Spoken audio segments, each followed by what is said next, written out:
Hi, my name is Carrie Garza, and I'm going to present to you the social justice audit that was created. So, first, we'll start with social justice and organizational culture.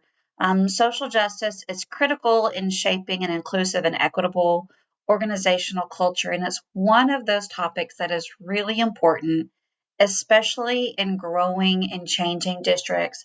I currently serve in Splendora ISD, and we are an ever changing, fast growth district.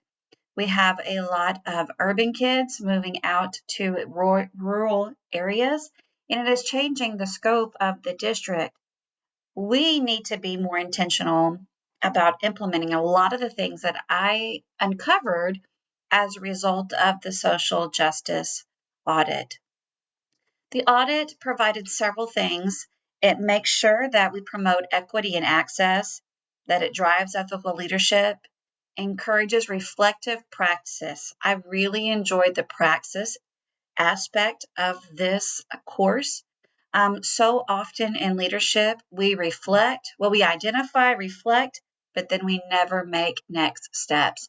So to truly go through that praxis experience, you really have to do that next part. It also builds inclusive communities, supports transformational change, and improves student and staff outcomes. And at the end of the day, that is what we're working towards. So for Splendora ISD, the values are always to focus on innovative learning.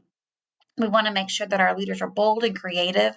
There is a moral purpose behind our decisions to prioritize student growth and equity, and we want to ensure that we create ethical cultures.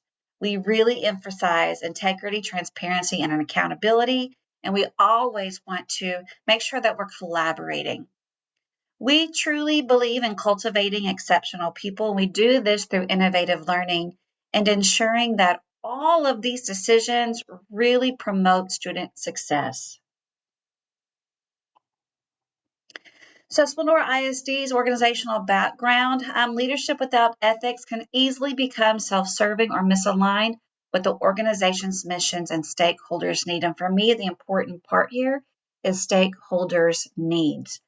Because we're changing so often, Splendora ISD needs to do a better job of ensuring that different demographics are represented in seats with influence, whether that be through our DEIC, our mentorship program, even our student organizations and our student councils, that every demographic is represented.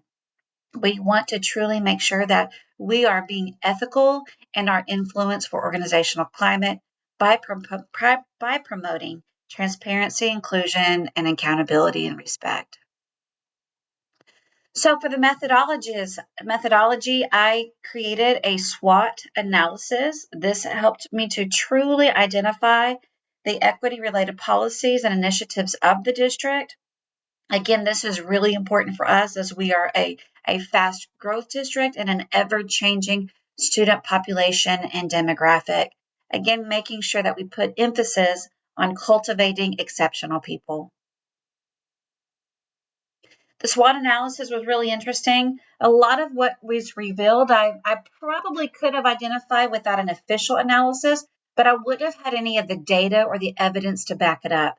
So the SWOT analysis not only helped me to truly identify these areas, but also helped us to create some next steps. We're already talking about these next steps in our executive cabinet as a result of the SWOT analysis. So some of the strengths that we are really focused on student engagement. In Bluebonnet Learning Math, we have a strong dual language program. And so the Bluebonnet Math pilot really targets our dual language population, Spanish learners, as we move towards mathematical academic success. Lots of weaknesses were also revealed. We have a lack of an equity officer. There is very little evidence of training on cultural responsiveness and implicit bias. We actually just contracted with Solution Tree to do a cultural responsiveness training at the beginning of the year with all of our K through 12 teachers as a result of the SWOT analysis. So policy review. So the analysis of Splendora ISD's equity-related initiatives revealed that while We demonstrate strong foundational efforts, such as a strategic use of federal and state funding, an inclusive instructional framework, and emerging bilingual supports, that we do have critical gaps that hinder systemic equity progress. And truly, you can see that through various levels of the organization. As example, there is an underrepresentation of minority leaders in the district. Now, we have been very intentional on seeking minority leaders for roles of employment, but it is something that we are still working towards. As of now, when you audit our leadership versus our student body, our leadership is not reflective of our student body. And so as a result, it risks unintentionally silencing important cultural perspectives on policy and practice. And that has been a huge cautionary tale that I have relayed to executive cabinet. Again, so some of the steps that we need to do is establish a formal equity policy. We really need to appoint a district equity coordinator, or at least create committees on the campuses. We need to ensure that we are creating an equity center professional development. All of our decisions need to be based upon data. And what this audit and analysis allowed me to do was to create some data points for discussion. We also need to ensure that community and family engagement is inclusive, that we are not just highlighting certain student groups, that all student groups feel heard and seen in this, that they have a voice. And most importantly, families, teachers, and administrators must work together. So our current practices and culture assessment. So in public education, the cyclical process of action, reflection, and transformation is essential in addressing social justice challenges. Again, that's why I've really enjoyed the practice of praxis. It's making sure that we reflect and then we revise a plan to do better for all of our stakeholders. So applying praxis and ethical leadership would include the following steps: using the data to identify the disparities, both in instruction, access, and outcomes, including stakeholder voice on causes and consequences, implementing inclusive solutions, and then assessing programs and recalibrating strategies as needed. And again, that needs to be done as a collective and collaborative voice.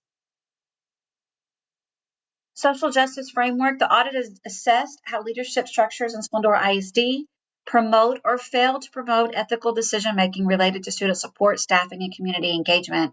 It also evaluated whether families and students and underrepresented groups have an authentic experience participating and shaping the district's direction.